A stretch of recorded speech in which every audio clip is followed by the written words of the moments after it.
इधर सब कोई बिहार की पॉलिटिक्स में बिजी है और उधर प्रधानमंत्री नरेंद्र मोदी का अलग ही लेवल पर खेल चल रहा है। जब से खुलासा हुआ है कि चीन और पाकिस्तान चोरी छुपे न्यूक्लियर टेस्ट कर रहे हैं, तब से बातें हो रही है कि अगर चीन और पाकिस्तान अपने अपने एटम बम का टेस्ट कर रहे हैं तो फिर नरेंद्र मोदी के सामने तो एक नया चैलेंज आ गया। लोग पूछ रहे हैं कि चीन और पाकिस्तान के एटम बम के जवाब में आखिर भारत के पास क्या प्लान है, भारत क्या करने वाला है, नरेंद्र मोदी क्या सोच रहे हैं। तो अब जो खबरें आ रही है उसके मुताबिक चीन और पाकिस्तान के जवाब में भारत में कुछ ऐसा हो रहा है जिसे देखकर दुनिया का होश उड़ जाए। आपको दिखाते हैं कि कल ही पाकिस्तान के न्यूक्लियर टेस्ट की खबर आई और आज ही अचानक इजराइल के विदेश मंत्री भारत आ गए। और क्या यह सिर्फ इत्तेफाक है? बिल्कुल नहीं। इजराइल वो देश है जिसकी नजर दशकों से पाकिस्तान के एटम बम पर है और नरेंद्र मोदी सिर्फ एक अगर सिग्नल दे दें तो इजराइल पाकिस्तान को फोड़ कर रख देगा। आज आपको मैं बताऊंगा कि भारत और इजराइल मिलकर क्या प्लान बना रहे हैं और वो कैसे उस प्लान में पाकिस्तान का परमानेंट इलाज छिपा हुआ है, यह मैं आपको विस्तार से बताऊंगा। इजराइल और भारत के बीच 8,000 करोड़ की वो कौन सी डील होने वाली है, हो सकती है, जिससे कि पाकिस्तान को एक तरीके से पैनिक अटैक आने वाला है। क्या भारत के पास परमाणु बम का बाप है? और ये जो बात कही जा रही है उसके पीछे की हकीकत क्या है वो भी मैं आपको बताऊंगा। भारत के पास वो बम है जो अकेले पाकिस्तान के पूरे परमाणु जखीरे पर भारी पड़ सकता है और वो बम कौन सा है वो भी मैं आपको डिटेल से बताऊंगा। तो वैसे तो पाकिस्तान को निपटाने के लिए नरेंद्र मोदी अकेले ही काफी हैं, लेकिन अगर इजराइल भी पाकिस्तान को फोड़ना चाहता है तो नरेंद्र मोदी इसमें क्यों रोकेंगे? भाई एक से भले दो, और दोनों मिलकर दोनों के दुश्मन पाकिस्तान है, तो अगर पाकिस्तान दोनों का दुश्मन है तो दोनों मिलकर कहते हैं कि दुश्मन का दुश्मन दोस्त होता है और दोस्त का दुश्मन दुश्मन होता है। तो जब भारत और इजराइल दोस्त हैं तो अगर भारत का दुश्मन अगर पाकिस्तान है तो इजराइल का दुश्मन भी पाकिस्तान है, और इसीलिए इजराइल और भारत की दोस्ती से पाकिस्तान हमेशा से घबराता रहा है। अब पाकिस्तान की नई आफत तब से आ गई है जब से एटम बम की टेस्टिंग का खुलासा हुआ है। खुद पाकिस्तान के लोग मुनीर शहबाज को कोस रहे हैं कि भाई इधर खाने को आटा नहीं है और यहां न्यूक्लियर टेस्टिंग चल रही है। आपको पता होगा कि कल ही ट्रंप ने जो ये खुलासा किया, जब अमेरिका जो ये बात कह रहा था कि उसे फिर से न्यूक्लियर टेस्ट करना है, उसको जस्टिफाई करने के लिए ट्रंप ने कहा कि भाई दुनिया में तमाम देश हैं जो कि लगातार न्यूक्लियर टेस्टिंग कर रहे हैं, सिर्फ अमेरिका ही है जो कि ये टेस्टिंग नहीं कर रहा है और इससे हम पिछड़ रहे हैं। और इसी सिलसिले में उन्होंने पाकिस्तान, बहुत सारे देशों का नाम लिया लेकिन पाकिस्तान का भी नाम ले लिया। और पाकिस्तान का नाम वाकई दुनिया को हैरान करने वाला था कि भाई अगर चाइना न्यूक्लियर टेस्टिंग कर रहा है, रसिया कर रहा है, दुनिया के और बड़े देश कर रहे हैं, तो एक बात तो ये समझ में आ रहा है कि चोरी छुपे लोग कर रहे हैं, लेकिन ये पाकिस्तान न्यूक्लियर टेस्टिंग कर रहा है, ये बात एक बार की किसी को हजम नहीं हुई। और पाकिस्तान के लोगों को भी एक बार की हजम नहीं हुई कि भाई यहां तो हमारे यहां आटे दाल का आफत है और ट्रंप कह रहे हैं कि पाकिस्तान चोरी छिपे टेस्टिंग कर रहा है, पहाड़ों में गुफाओं में वो अपने टेस्टिंग लैब चला रहा है। ये बहुत चौंकाने वाली बात। तो पाकिस्तान ने अपनी पब्लिक की ना तो पहले परवाह की है और ना आज ही उसे अपनी जनता से कोई लेना देना है। वहां की जनता क्या सोचती है, पब्लिक कितनी परेशान है, इस बात से कोई फर्क नहीं पड़ता है। पाकिस्तान के जो जिहादी जनरल हैं उनका बस एक ही टारगेट है कि किसी तरीके से भारत के खिलाफ पाकिस्तान को इस तरीके से खड़ा रखो, उसके विरोध में ऐसे उसको चढ़ाए रखो कि वहां की जनता उसी एक तरीके से झांसे में रहे और वहां जो बदइंतजामी है, अंधेरगर्दी है, उस पर कोई बात नहीं। तो पाकिस्तान तो भारत के खिलाफ तिकड़मबाजी में हमेशा से लगा रहता है।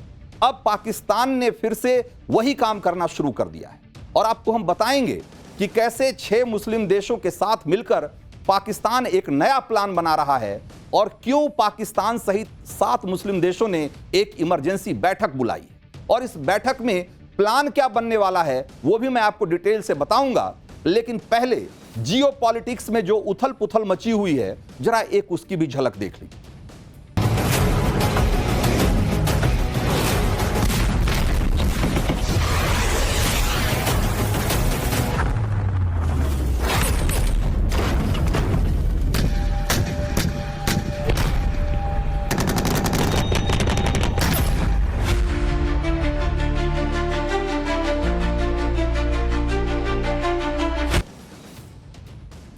तो भारत और इजराइल की नई डील और पाकिस्तान के नए डर का चैप्टर मैं खोलूं उससे पहले आपको आज की सबसे धाकड़ तस्वीर दिखा देता हूं। आप देखिए, इस तस्वीर को गौर से देखिए, आपका सीना गर्व से भर जाएगा। और देखिए भारतीय सेना की जो पूरी ड्रोन आर्मी आपको दिख रही है, एक साथ हजारों ड्रोन रखे हुए हैं। और कैसे कैसे ड्रोन हैं उसमें, स्वाम ड्रोन्स हैं, कामिकाजे ड्रोन्स हैं। कामिकाजे ड्रोन्स एक तरीके के सुसाइड वाले ड्रोन होते हैं जो जाते हैं और अपने टारगेट पे ही गिर कर उसको ध्वस्त कर देते हैं। खुद तो ध्वस्त होते हैं लेकिन टारगेट को भी ध्वस्त कर देते हैं। इसी तरीके से एंटी ड्रोन सिस्टम भी है जो कि दुश्मन के जो ड्रोन आ रहे होते हैं उसको नाकाम करने के लिए एंटी ड्रोन सिस्टम डिप्लॉय किया जाता है। तो ये जो आप देख रहे हैं हजारों की संख्या में जो पूरा एक तरीके से भारत की ड्रोन आर्मी है। ड्रोन आर्मी ऐसी जिसने कि ऑपरेशन सिंदूर में पाकिस्तान के एक तरीके से मतलब नाको चने चबवाना जिसको कहते हैं वो वाली हालत कर दी थी। और वो कैसे वो हालत हुई होगी आप इस तस्वीर को देख के अंदाजा लगा सकते हैं।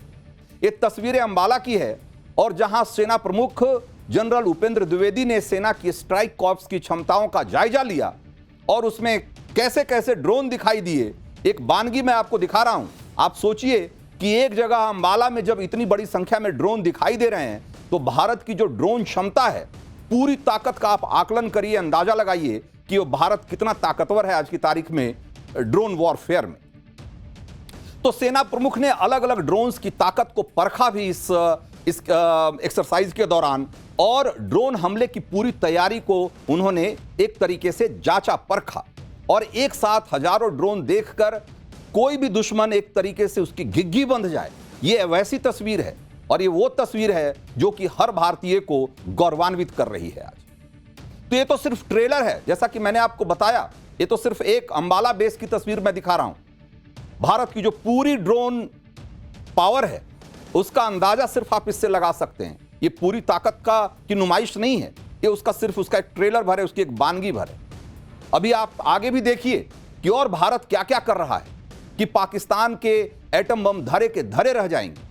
इजराइल के विदेश मंत्री भारत आए हुए और इस दौरे के बीच ही भारत और इजराइल के बीच एक बड़ी डिफेंस डील की भी चर्चा हो रही है। भारत और इजराइल के बीच 8,000 करोड़ की डिफेंस डील की खबर आ रही है और दावा यह किया जा रहा है कि इस डील से इजराइल भारतीय सेना की ताकत को, भारतीय वायुसेना की ताकत को और बढ़ाने वाला है। और कैसे बढ़ाने वाला है? तो इजराइल की जो कंपनी है वो भारत की 6 सेकेंड हैंड बोइंग कॉमर्शियल विमान को टैंकर एयरक्राफ्ट में बदल देगी। आप सोचिए कि जो कॉमर्शियल एयरक्राफ्ट है, उसको फ्रेट एयरक्राफ्ट है, उसको टैंकर एयरक्राफ्ट में बदलने का प्लान है। और क्यों यह इंपॉर्टेंट है इसको समझिए। इस डील से सेना के फाइटर जेट्स अपने लॉन्ग रेंज मिशन पर बिना रुके हवा में ही फ्यूल भराकर उड़ान भर सकते हैं। आप कहते हैं ना कि मिड एयर रिफ्यूलिंग जिसको कहते हैं, कि यानी कि आसमान में उड़ने के दौरान ही जो फाइटर होते हैं उनको अगर फ्यूल की जरूरत होती है, उनका अगर ईंधन कम होने लगता है तो हवा में ही एक एयर टैंकर आता है और उसमें फ्यूल भर देता है और वो फिर वहीं से अपने मिशन की ओर निकल जाता है। यानी कि उसको बार बार एयर बेस लौट करके फ्यूल ले करके तेल भरा कर फिर वापस मिशन पे नहीं जाना पड़ता, वो हवा में ही ये काम हो जाता है। और ये किसी भी देश की जो एयर पार है, जो उसकी वायुसेना की क्षमता है, उसको कई गुना बढ़ा देती है। और ये स्ट्रेटजिकली बहुत ही इंपॉर्टेंट क्षमता है, बहुत ही महत्वपूर्ण क्षमता है, जो कि जिस भी देश के पास होता है उसकी वायुसेना के लिए एक तरीके से बहुत ही ताकतवर प्लान के तौर पे इसको देखा जाता है। और अभी वायुसेना के पास 6 रूसी ओरिजिन के टैंकर एयरक्राफ्ट हैं जो कि हमारी जरूरतों के हिसाब से हमारी फ्लीट जितनी बड़ी है, हमारे पास जितना बड़ा एयरक्राफ्ट और फाइटर एयरक्राफ्ट का जितना बड़ा रेंज है, उसके हिसाब से जो 6 टैंकर एयरक्राफ्ट हैं ये नाकाफी हैं। और इसीलिए ये जो टैंकर एयरक्राफ्ट हैं, चूंकि ये वायुसेना नेवी दोनों को सर्विस देते हैं, इसलिए इनकी हमारी जो जरूरत के हिसाब से ये ठीक नहीं बताए जाते, वो पर्याप्त नहीं बताए जाते। और इसीलिए इस फ्लीट को लेकर ऑपरेशनल और मेंटेनेंस को लेकर भी चैलेंज आ रहा है। और जो वायुसेना है वो लंबे समय से एक अतिरिक्त टैंकर एयरक्राफ्ट की मांग कर रही है। इसी तरीके से नेवी की भी डिमांड है। तो अब जो ये कन्वर्जन किया जा रहा है उसके जरिए अब ये दोनों नेवी और वायुसेना दोनों की जरूरतों को पूरा किया जा सकेगा। अब इजरायल भारतीय वायुसेना की इस डिमांड को पूरा करने की स्थिति में है और इससे वायुसेना की ताकत और बढ़ेगी। और जाहिर सी बात है कि जब जब भारतीय वायुसेना की ताकत की बात होगी तो परेशानी किसको होगी? पाकिस्तान को होगी, चाइना को होगी। तो जाहिर सी बात है कि इस खबर से चीन और पाकिस्तान भी थोड़े घबराए हुए होंगे। तो इजरायल के विदेश मंत्री गिडोन सार, जो कि 3 दिन के दौरे पर भारत आए हैं, इनमें इससे पाकिस्तान के लिए खौफ वाली बात इसमें यह है कि भारत और इजरायल के बीच आतंकवाद के खिलाफ मिलकर एक्शन लेने पर बात हो रही है। और यह बहुत महत्वपूर्ण बात है क्योंकि इससे पहले इजरायल भारत का आतंकवाद के मोर्चे पर, आतंकवाद की लड़ाई में भारत का समर्थन तो करता रहा है, लेकिन दोनों मिलकर आतंकवाद के खिलाफ लड़ेंगे, यह अपने आप में ऐसी बात है जिससे कि पाकिस्तान की घिघी बंध गई होगी। भारत के विदेश मंत्री एस जयशंकर ने आज इजरायल के विदेश मंत्री के साथ द्विपक्षीय वार्ता की और इस बैठक में विदेश मंत्री जयशंकर ने इस बात पर जोर दिया कि इजरायल और भारत मिलकर आतंकवाद के खिलाफ एक वैश्विक लड़ाई लड़ें। सुनिए कि इजरायल के विदेश मंत्री के साथ मुलाकात में एस जयशंकर ने क्या कहा और फिर आपको मैं बताऊंगा कि इजरायल के विदेश मंत्री ने पीएम मोदी और भारत के लिए ऐसा क्या कहा कि अमेरिकी राष्ट्रपति ट्रंप और मुनीर को भी एक बार की झटका लग गया होगा। India and Israel have a strategic partnership, and particularly in our case, the term has a real meaning. We have stood together in testing times, and we have created a relationship with a very high degree of trust and of reliability. Our two nations face a particular challenge from terrorism. It is essential that we work towards ensuring a global approach of zero tolerance towards terrorism in all its forms and manifestations. India supports the Gaza peace plan and hopes that it paves the way for a durable and lasting solution. तो सोचिए कि ये सब तब हो रहा है जब पाकिस्तान के बारे में कहा जा रहा है कि वो अपने एटम बम पर चोरी छुपे काम कर रहा है, और इसी बीच भारत और इजरायल ने खुल्लम खुल्ला ऐलान कर दिया है कि आतंकवाद के खिलाफ वो दोनों देश मिलकर काम करेंगे। आतंकवाद को लेकर भारत और इजरायल की सोच एक तरीके से जीरो टॉलरेंस वाली है। भारत के साथ साथ इजरायल भी पाकिस्तान को अपना दुश्मन मानता है और आतंकियों को पनाह देने वाले देशों में से उसे गिनता है। ऑपरेशन सिंदूर के दौरान भी इजरायल भारत के साथ खड़ा था और भारत ने पाकिस्तान को जिन हथियारों से फोड़ा था उसमें इजरायल के ड्रोन्स ने बहुत बड़ी भूमिका निभाई थी। आपको याद होगा, भारत और इजरायल ने मिलकर जो स्काई स्ट्राइकर सुसाइड ड्रोन्स बनाया था, जिसको कि लॉइटरिंग म्यूनिशन कहा गया था, ये वही ड्रोन्स थे जिन्होंने कि पाकिस्तान के आतंकी ठिकानों को राख में तब्दील कर दिया था, उनको नेस्ता नाबूद कर दिया था।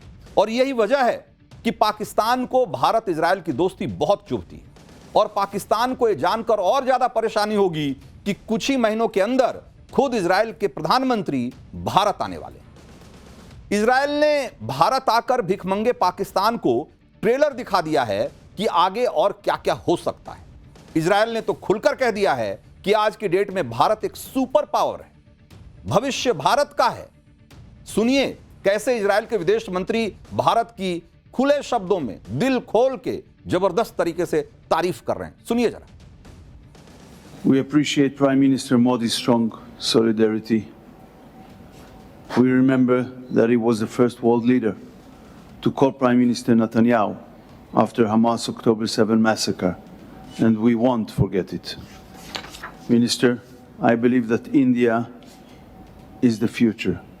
I told you that. India is the world's largest democracy and the fastest growing economy.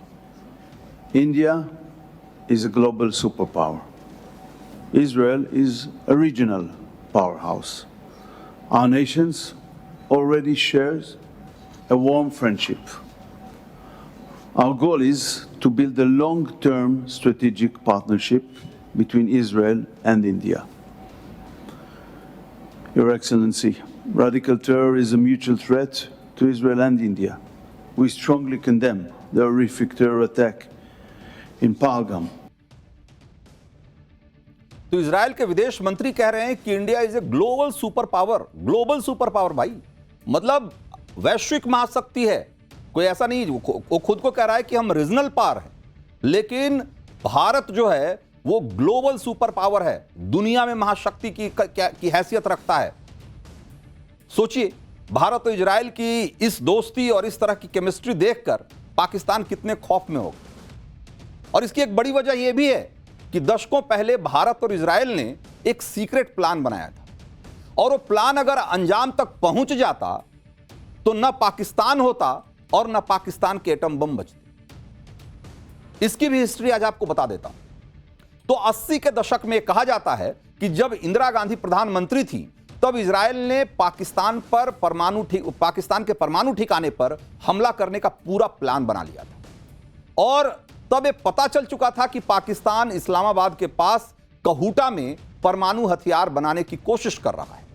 और जैसा कि पाकिस्तान कहता रहा है कि उसका जो परमाणु बम है वो इस्लामिक बम है। और इस बात से जाहिर सी बात है इजराइल को बहुत दिक्कत है, क्योंकि उसे मालूम है कि अगर किसी तरीके से उस बम का इस्तेमाल अगर इस्लामिक देशों के प्रभाव में आकर पाकिस्तान ने इजराइल के खिलाफ कर दिया तो इजराइल की, तो जैसा कि आप जानते हैं, बहुत छोटा सा देश है, बहुत छोटी सी आबादी है, तो एक परमाणु बम में पूरा वजूद खत्म हो सकता है इजराइल का। और इजराइल किसी कीमत पे बर्दाश्त नहीं करेगा कि उसके लिए कोई एग्जिस्टेंशियल क्राइसिस हो, उसके वजूद पर, उसके पूरे अस्तित्व पे अगर खतरा मंडराने लगेगा तो किसी हद तक जाकर के एक्शन लेने को तैयार रहता है। और यह बात दुनिया को पता लग चुकी थी, भारत को पता लग चुका था, इजराइल को पता लग चुका था कि कहूटा में परमाणु केंद्र तैयार किया गया है और एक परमाणु परीक्षण करने की कोशिश की जा रही है, परमाणु बम बनाने का पूरा प्लान कर रहा है पाकिस्तान, और इजराइल इसको हर हाल में रोकना चाहता था। तब इजराइल ने भारत के साथ मिलकर एक प्लान बनाया, बल्कि यूं कहिए कि एक प्लान शेयर किया। और प्लान यह था कि दोनों देश मिलकर पाकिस्तान के परमाणु ठिकाने पर हमला करें और उसे ध्वस्त कर दें। पाकिस्तान पर हमला करने के लिए इजरायली विमानों को गुजरात के जामनगर एयरबेस से उड़ान भरनी थी, लेकिन इस हमले की भनक अमेरिका को पहले लग गई। अमेरिका को पता लग गया, उसकी गुप्तचर एजेंसियों ने उसे बता दिया कि भारत और इजराइल मिलकर पाकिस्तान के पूरे जो न्यूक्लियर पावर है, बल्कि उस समय तो न्यूक्लियर पावर बना भी नहीं था, लेकिन उसकी जो पूरी न्यूक्लियर बॉम्ब की जो पूरी प्लानिंग है उसको ध्वस्त करने वाला है। और जैसे ही यह बात अमेरिका में लीक हुई, या यूं कहें कि अमेरिका को पता लगा, अमेरिका ने पाकिस्तान को अलर्ट कर दिया और इस वजह से इस प्लान को रद्द करना पड़ा। हालांकि इन्वेस्टिगेटिव जर्नलिज्म के बड़े नाम, या यूं कहें कि बड़े इन्वेस्टिगेटिव जर्नलिस्ट एड्रियन लेवी और कैथी स्कॉट ने अपनी एक किताब में इस बात का जिक्र किया है। किताब का नाम है deception, Pakistan, the United States and global weapons conspiracy. इस किताब में यह दावा किया गया कि तत्कालीन प्रधानमंत्री इंदिरा गांधी ने शुरुआत में पाकिस्तान पर हमले की मंजूरी तो दी थी, लेकिन बाद में अंतर्राष्ट्रीय दबाव और देश के आंतरिक हालात को देखते हुए इंदिरा गांधी इस प्लान से पीछे हट गई थी। तो ये ऐसा कहा जा रहा है कि अमेरिका ने और दूसरे देशों ने इस बात के लिए भारत पर दबाव बनाया कि वो पाकिस्तान पर, इजराइल के साथ मिलकर पाकिस्तान पर हमले की जो पूरी प्लानिंग है उसको अंजाम तक नहीं ले जाए।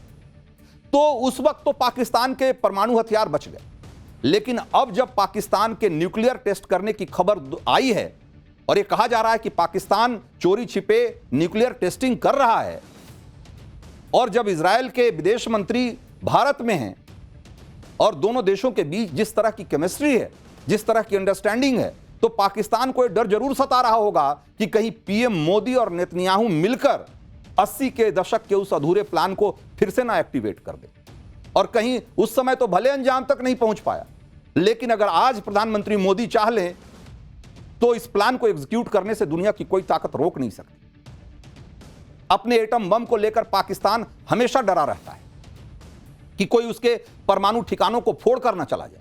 इसीलिए अब जब पाकिस्तान के एटम बम टेस्ट करने की चर्चा दुनिया भर में होने लगी है तो पाकिस्तान डर के मारे एक तरीके से इस बात से साफ साफ मुकर जा रहा है।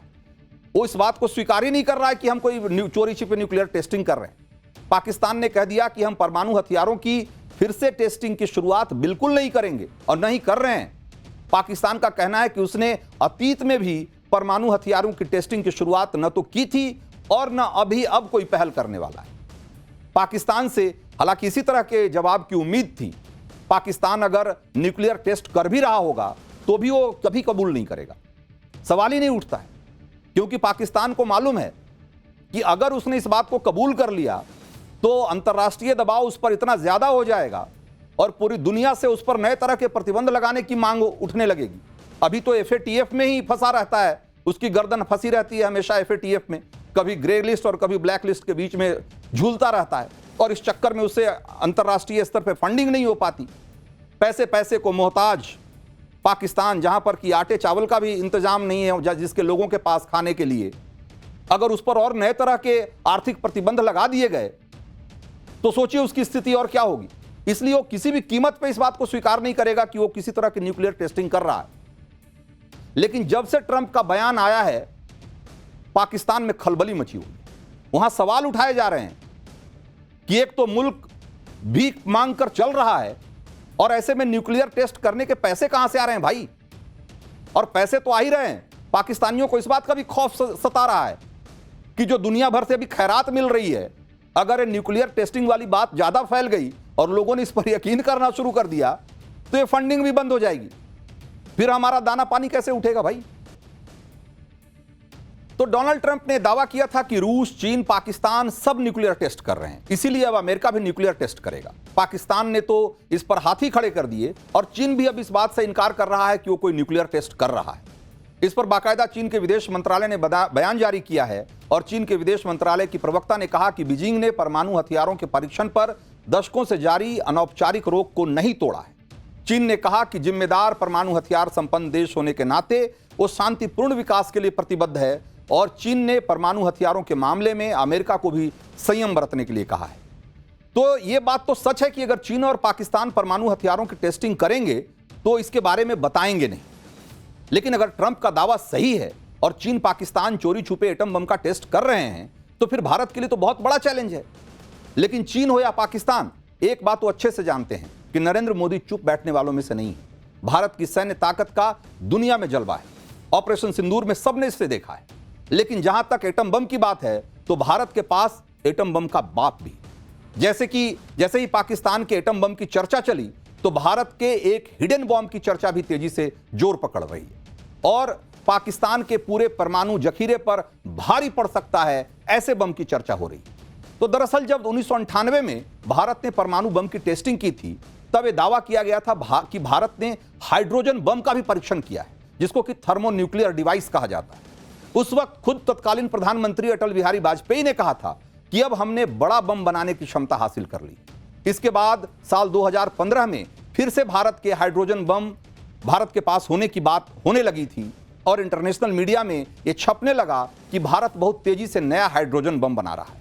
यह भी दावा किया गया कि भारत इतनी तेजी से हाइड्रोजन बम बनाने में लगा हुआ है कि साल भर में वो 22 हाइड्रोजन बम बना लेगा। और इतना ही नहीं, साल 2014 में CIA की एक सीक्रेट फाइल से खुलासा हुआ था कि साल 1989 में ही CIA ने यह दावा किया था, CIA ने, कि भारत हाइड्रोजन बम बना रहा है और बल्कि बनाने के बहुत करीब पहुंच चुका है। तो अब ये समझिए कि यह हाइड्रोजन बम परमाणु बम से कितना बड़ा होता है और क्यों कहा जा रहा है कि यह परमाणु बम का बाप है।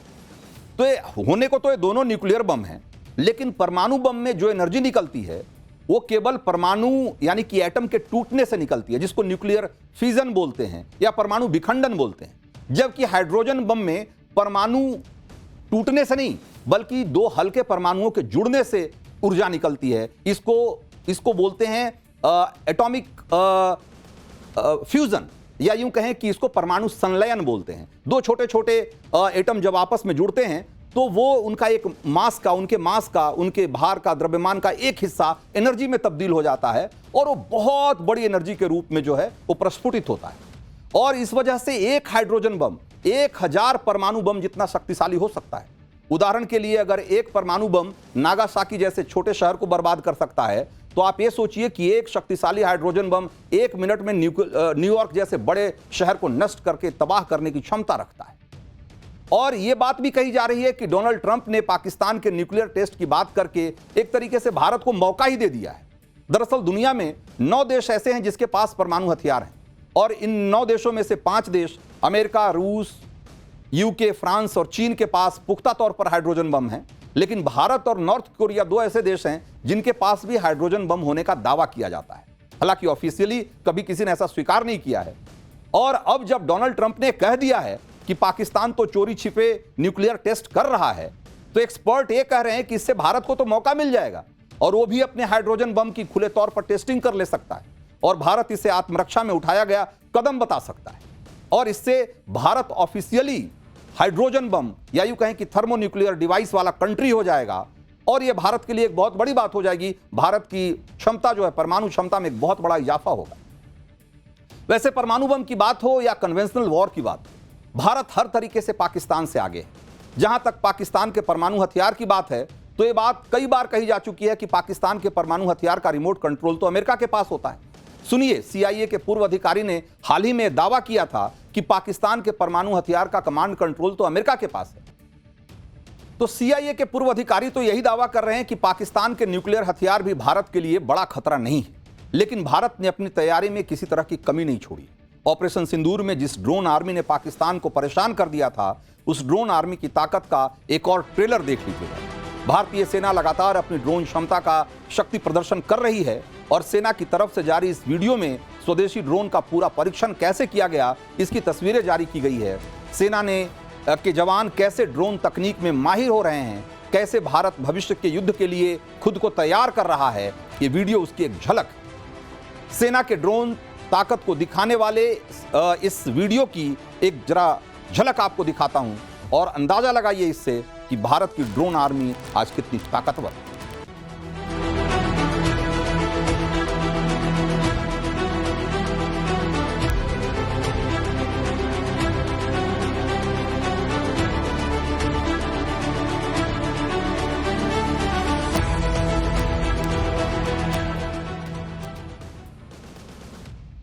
तो इधर भारत अपनी सैन्य तैयारियों को नेक्स्ट लेवल पर ले जा रहा है और उधर पाकिस्तान अलग ही तिकड़म में लगा।